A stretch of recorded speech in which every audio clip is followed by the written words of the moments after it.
Hey guys, it's Grayson Wimbish from the Sons of Saturday, and before we get started today, I'd like to point out that this video is brought to you by the Main Street Pharmacy on South Main Street in Blacksburg, Virginia. Go see Dr. Jeremy Counts. We love you. We hate Matt Ryan. He will greet you with a smile. Please enjoy this video.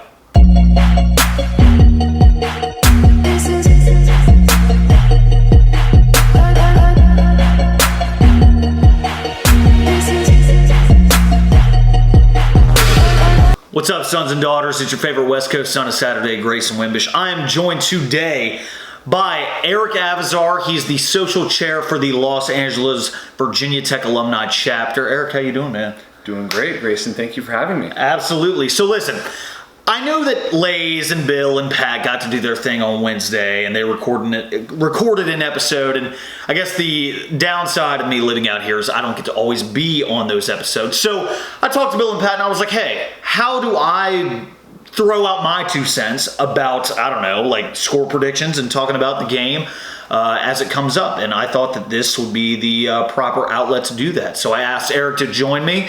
He is with me every single weekend watching the Virginia Tech football games, and will be with me tomorrow. So I'm fired up to have you here, man. So without further ado, let's get into it. First thing that we're going to talk about is the offense. Honestly, I am so fired up for the offense. I think this is the season, assuming we make it all the way to the end, where Coach Cornelsen can really get into his bag. Eric, who are you most excited to watch on the field this year? Man, there are just so many players I'm stoked to watch. Trey Turner is the electrifying playmaker who can turn any touch into a touchdown. He can always take it the distance. I think for me, I'm just so excited to see the backfield. Sure. We have Khalil Herbert coming in. Blackshear coming in, Raheem Blackshear. Sure. The 2 transfers from Kansas and Rutgers, respectively. Everybody likes to call Virginia Tech DBU. Let's not forget all of the great running backs Virginia Tech's had not too long ago. Brandon Orr, Lee Suggs, Kevin Jones and David Wilson, Darren Evans, Ryan Williams. These guys have been so good for so long coming at running back, but there's also been a bit of a drought in terms of a marquee running back. David Wilson, in my opinion, is the last truly marquee running back to come out of Virginia Tech, and I think it's high time that we see a true superstar come out of the backfield this year. I'm with you, man. I really think that the running back core this year is one of the position groups that I'm the most excited to watch. Raheem Blackshear got cleared by the NCAA. It's a miracle. Thank you, God. For whatever reason, the NCAA decided to be gracious to us. We don't know what it feels like to have a player transfer to Virginia Tech and, get cleared by the NCAA. So Raheem Blackshear, best of luck to you tomorrow. Can't wait. And honestly, speaking of which, we're talking about the running backs. We've got to talk about Keyshawn King for a second, because he, in this locker room, he's the young guy. He's a sophomore, but he's got the most experience, I would say, at least on this team, other than Jalen Holston, of course. And I think my prediction is that Keyshawn King gets the first touchdown tomorrow. I just got a feeling. I don't know. I just got a feeling. Who do you think scores the first touchdown? I think it's going to be Hen Boss. I think it's going to be Hendon Hooker running it in. He really proved that he can run the ball last season. He can get it done with his arm and his legs. To your point about King, I love Keyshawn King.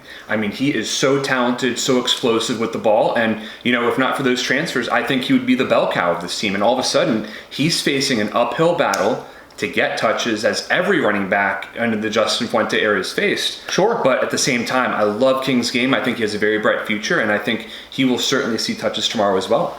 Absolutely. So with that, we move on to the defense, and I got to tell y'all, this is absolutely I've never been this excited to watch the LPD, or whatever you want to call it, the Nasty D, play football this season. We have so much returning talent, but obviously the elephant in the room is Coach Bud Foster retired and left the keys to Coach Justin Hamilton, Coach Ham, who is a product of the LPD, played under Coach Bud Foster. So he knows the ropes. He knows what the deal is. And, we think about the talent that's coming back. Dax Hollifield, Rayshard Ashby, Alan Tisdale, Divine Diablo, Jermaine Waller, Mario Kendricks, Norrell Pollard, Jared Hewitt, Emmanuel Belmar. That's a lot of returning starters. Obviously, you lose Caleb Farley. Caleb, we love you, man. We know you're going to go on to do great things.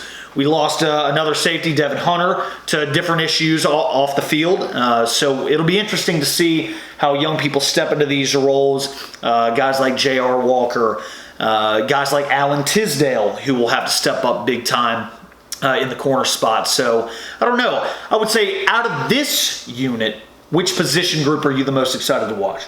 The linebackers. I mean, that's where the excitement comes in for me. I mean, Rayshard Ashby, in my eyes, is the quarterback of the defense. He's the human Hokie stone. I think he might have led the team in tackles in every single game last season. If he didn't, certainly close to it.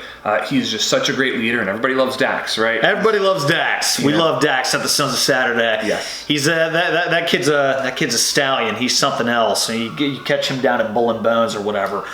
Honestly, I would say that I'm most excited to see how Jermaine Waller does. I know there's a lot of pressure on him now that Caleb Farley has entered or declared his name for the 2021 NFL Draft. Love Diablo. Loved watching that house touchdown at Notre Dame last year. The game, not so much, but that touchdown was awesome. So the defense is going to be stout. The defensive line, we return all 4 starters, if I'm not mistaken. So shout out to Belmar, Hewitt, Kendricks, and Pollard. I can't wait to see y'all eat this season. It's going to be awesome. So that leads us to the final group on any football team, which is, if you ask Frank Beamer, he would tell you the most important: special teams.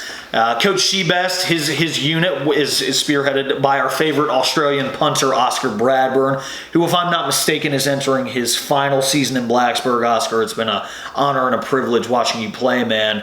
But other than Oscar Bradburn, you talk about special teams, and you talk about you have to talk about Oscar Bradburn because of the impact that he's made. But aside from him, who are you most excited to watch on special teams? It could be a punt returner, it could be a kicker, it could be someone in there clogging up the middle trying to get a block. I'll leave that one up to you. Right. Well, I think that the kick returning duties could shift as the season progresses. Of course, we'll see what happens there. I would personally love to see Trey Turner return kicks, if Fuente is comfortable with it. But in terms of a special teams player who we know we'll be seeing, look, Brian Johnson had his struggles at kicker last year. Sure. But he really shored it up towards the end of the season. So I think he'll be able to kind of parlay that confidence into this season. To your point earlier, look, Tech and special teams, it's a marriage from heaven, and you want to see it continue.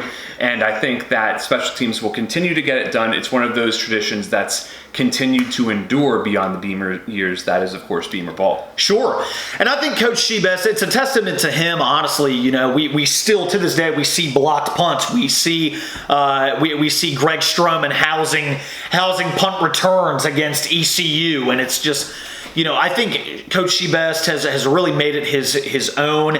The guys love him. They love playing for him. So we're a well-rounded unit, Avissar. I tell you, man, I think we have a chance to be a problem, obviously, with COVID-19. I think week in and week out, we'll find out who's playing, who isn't. So it goes beyond injuries. It goes beyond guys maybe like getting a stinger or, God forbid, tear their ACL. Now it's, are you healthy? Are you negative? Mm-hmm. Are you testing negative week in and week out? And I think that becomes a huge factor down the line, much more important than people will anticipate. Honestly, all in all, NC State is a very, very talented team. They just came off a very big win against the Wake Forest Demon Deacons. They won 45-42, very high-scoring game. So apparently their offense can move, and they can move fast. I don't know if they'll be able to keep up. I just don't know a lot about this NC State team. I really don't. It's been a few years since we've played them. Last time we played them at home. We beat them in almost like a torrential downpour thunderstorm. It was crazy. Mm-hmm. So tomorrow should be very, very interesting. It's a home game. We don't have Exit Light, Enter Night on our side. Enter Sandman, the crowd, it's not really a factor. Eric, what do you think of the keys to the game tomorrow?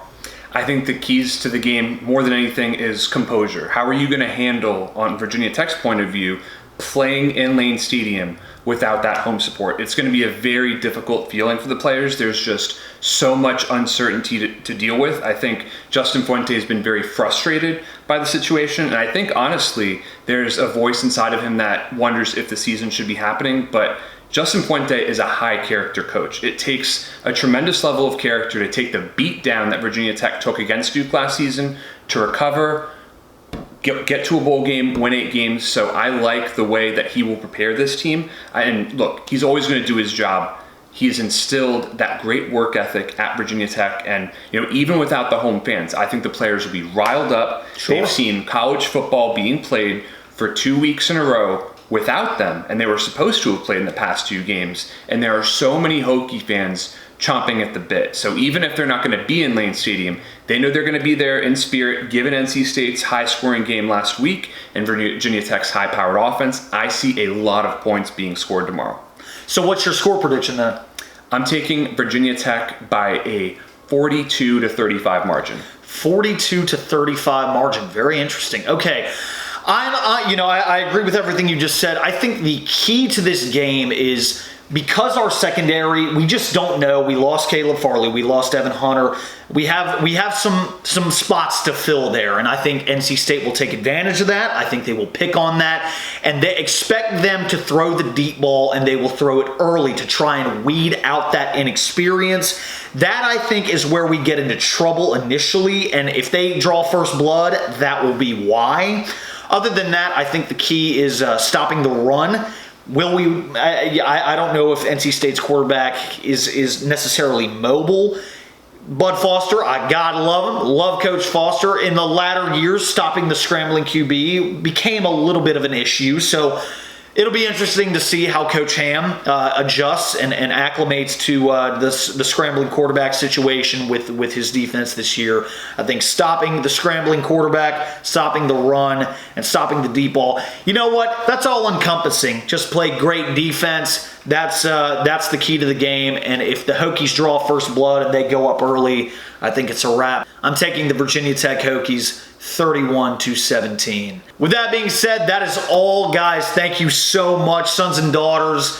Go Hokies. We'll see you next time. And Eric, thank you so much for joining me, man. I really do appreciate it. Thank you. Thank you for having me on, and go Hokies. Gobble, gobble. There you go. Good ad. Yeah. Dude, I think that was good. Yeah. That very good chemistry.